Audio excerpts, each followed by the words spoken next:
दोस्तों, आज हम आपको लेकर चल रहे हैं बावड़ियों के शहर बूंदी की सबसे खूबसूरत बावड़ी दिखाने, जिसका नाम है रानी जी की बावड़ी या क्वीन स्टेपवेल।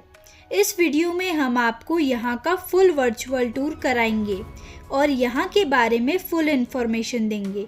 तो स्वागत है आपका हमारे चैनल क्रेजी स्मार्ट ट्रिप्स के एक और नए वीडियो में।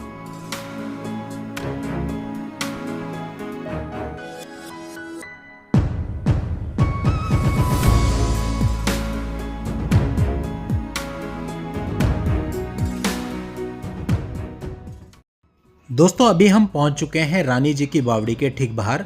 यहाँ बाहर जलेबी और इमरतियों के स्टॉल लग रहे हैं। सबसे पहले आपको यहाँ टिकट लेना होगा। टिकट 25 रुपीज़ पर पर्सन है। आपको कंबाइंड टिकट लेना होगा जो कि 75 रुपीज़ पर पर्सन का होता है, जिसमें आप सुखमहल, 84 पिलर सेनोटैफ और रानी जी की बावड़ी को देख सकते हैं। इंडियन स्टूडेंट के लिए यहाँ पे टिकट 20 रुपीज़ पर पर्सन है। तो दोस्तों अब हम इस प्रीमिसेस के अंदर आ चुके हैं और ये जो आप गेट देख रहे हैं इसके अंदर जाकर के हम आपको दिखाते हैं रानी जी की बावड़ी।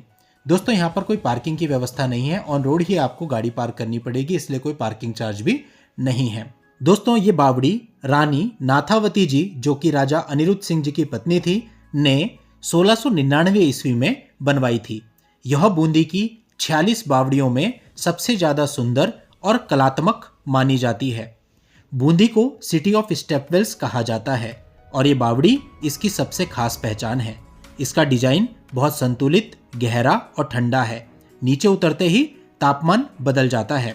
अंदर पत्थरों पर बने हाथी, मेहराबें, स्तंभ और छतरियां बूंदी की बेहतरीन कारीगरी दिखाते हैं।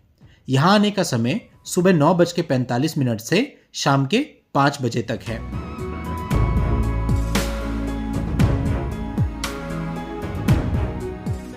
नागर सागर कुंड यानी जो दो अन्य बावड़ियां हैं, यहाँ से केवल 270 मीटर यानी कि वॉकिंग डिस्टेंस पर ही हैं।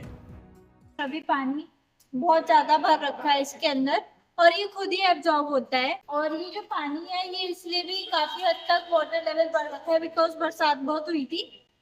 बट वैसे भी ऊपर की चित्रकला और नक्काशी बहुत ही नेक्स्ट लेवल है और बहुत ही अच्छी है और यहाँ का आर्किटेक्चर बहुत ही प्यारा है।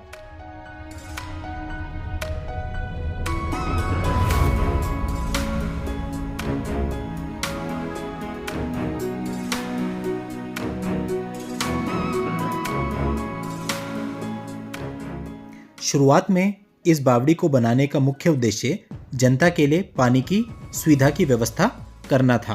दोस्तों इस बावड़ी के आसपास कुछ अन्य अट्रैक्शन भी हैं, तो यदि आप रानी जी की बावड़ी आते हैं तो उनको भी आप जरूर विजिट कीजिएगा।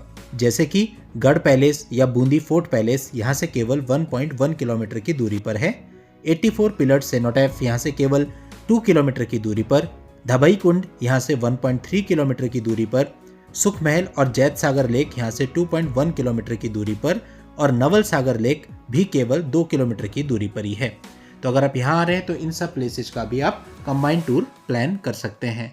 इन सब प्लेसेस पर भी हम अलग से वीडियो बना करके अपलोड करेंगे, जो कि बूंदी ट्रैवल गाइड नाम की प्लेलिस्ट में अपलोड होंगे। आप वहाँ से इस पूरी बूंदी सीरीज को देख सकते हैं। दोस्तों अब हमने अंदर से पूरा एक्सप्लोर कर लिया है। अब हम बाहर आ रहे हैं और यहाँ पर जो प्रांगण है अब हम उसको एक्सप्लोर करेंगे।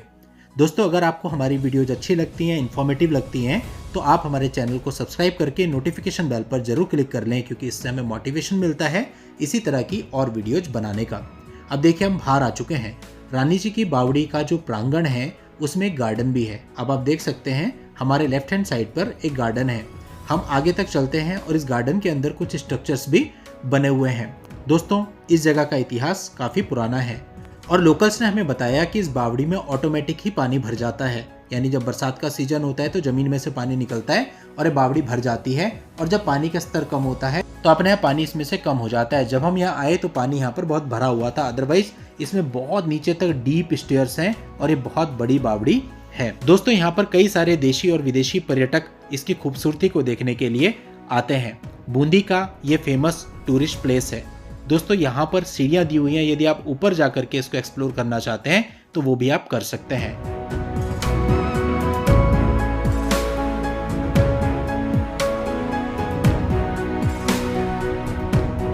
तो अब हम ऊपर चलते हैं और ऊपर से हम आपको चारों तरफ के नज़ारे दिखाते हैं कि ये कैसा लगता है। तो ये स्टेयर्स हैं, यहाँ से हम ऊपर आ गए हैं। देखिए ऊपर आपको कुछ इस प्रकार के स्ट्रक्चर्स देखने को मिलेंगे जो कि काफ़ी सुंदर हैं। और दोस्तों जो ये दीवारें हैं, इन पे जो कलाकृतियाँ हो रखी हैं, नक्काशी हो रखी है, ये भी बहुत बारीक है। अगर आप इन्हें ध्यान से देखेंगे तो आपको पता चलेगा। कई सारे फॉरेनर्स इस नक्काशी की तलाश में यहाँ आते हैं और इन्हें अपने कैमरों में बहुत बारीकी से कैप्चर करते हैं। वो कई कई घंटे यहाँ देते हैं। एक्चुअली जिन लोगों का आर्किटेक्चर में इंटरेस्ट है उनके लिए ये एक बहुत ही इंटरेस्टिंग जगह है।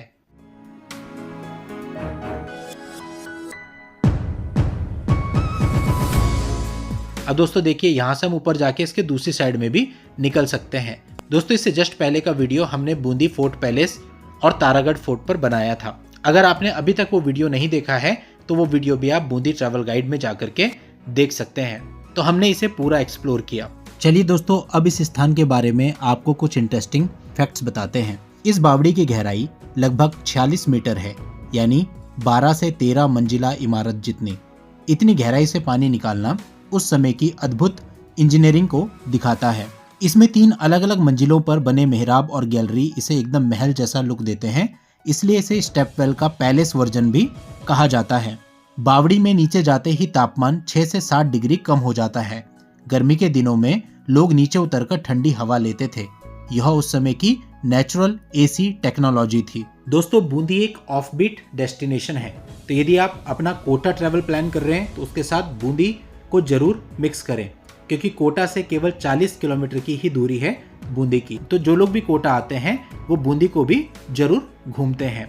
और यहाँ पर आपको कई सारे वेस्टर्न कैफे भी देखने को मिलेंगे, क्योंकि यहाँ पर फॉरेनर्स काफ़ी सारे आते हैं। रानी जी की बावड़ी मुख्य बाजार में स्थित है, तो यहाँ पर आपको खाने पीने की बहुत सारी आइटम मिल जाएंगी और लोकल फूड्स भी मिल जाएगा। इस पर हमने अलग से बूंदी स्ट्रीट फूड पर वीडियो बनाया है, वो आप देख लेना, और कुछ झलकियाँ इस वीडियो के अंत में भी हम आपको दिखा देंगे। रानी जी की बावड़ी के बाहर आपको यहाँ का ट्रेडिशनल फूड जैसे कि जलेबी हो गया, इमरती हो गया, यहाँ की स्वीट्स हो गई, पोहा हो गया, कचौरियाँ हो गई, ये सारी चीज़ें मिल जाएंगी।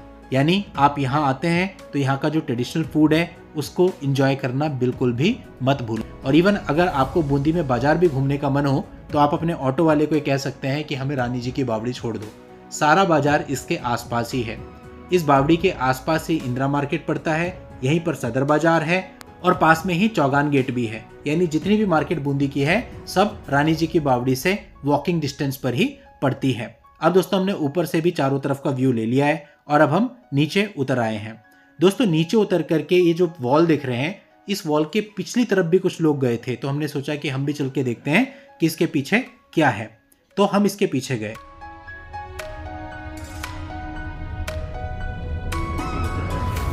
दोस्तों यहाँ से रानी जी की बावड़ी का पिछला हिस्सा दिखता है और यहीं पर एक गणेश जी का टेम्पल भी बना हुआ है जो कि काफ़ी खूबसूरत है। तो यहाँ आप गणेश जी के भी दर्शन कर सकते हैं। और इसी टेम्पल से आप थोड़ा सा और आगे की तरफ चले जाएंगे तो यहाँ पर ये वॉशरूम्स बने हुए हैं।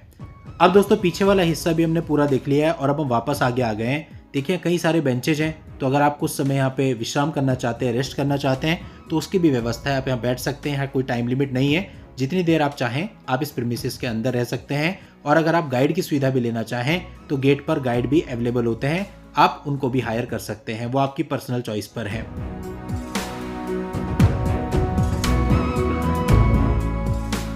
अब दोस्तों हमने बावड़ी पूरी देख ली है और अब हम बाहर की तरफ चल रहे हैं और इस बावड़ी से बाहर का नज़ारा भी आपको दिखाते हैं। दोस्तों जब आप इस बावड़ी से बाहर आएंगे तो आपको कई सारे फूल के स्टॉल मिलेंगे। तो हमने लोकल से पूछा क्या यहाँ आसपास मंदिर है, उन्होंने कहा नहीं, यहाँ लोग अपने घरों के लिए फूल ले जाते हैं। और कुछ लोग हैं जो दूर मंदिर में जाते हैं तो वो भी ले जाते हैं, लेकिन मैक्सिमम लोग अपने घरों पर फूल ले जाते हैं, इसलिए यहाँ पर फूलों के बहुत सारे स्टॉल लगते हैं। साथ ही आप देखिए पकोड़े, जिसमें कि मिर्ची वड़ा यहाँ का फेमस है। इसके अलावा जलेबी और इमरती कई सारे स्टॉल्स हैं और दूसरी तरफ कचौरी के स्टॉल हैं। तो फिलहाल हम यहाँ से कुछ इमरती लेते हैं, क्योंकि जलेबी तो हमने खाई हुई है, इमरती हमने कभी नहीं खाई, तो हमने सोचा यहाँ पर इमरती ट्राई की जाए। इमरतियाँ देख करके मुंह में पानी आ रहा था। वैसे जलेबियों का भी रंग कुछ कम नहीं था, तो हमने यहाँ से इमरती ले ली, जो कि उन्होंने केवल 10 रुपये की दी और बहुत ही टेस्टी ये इमरती थी।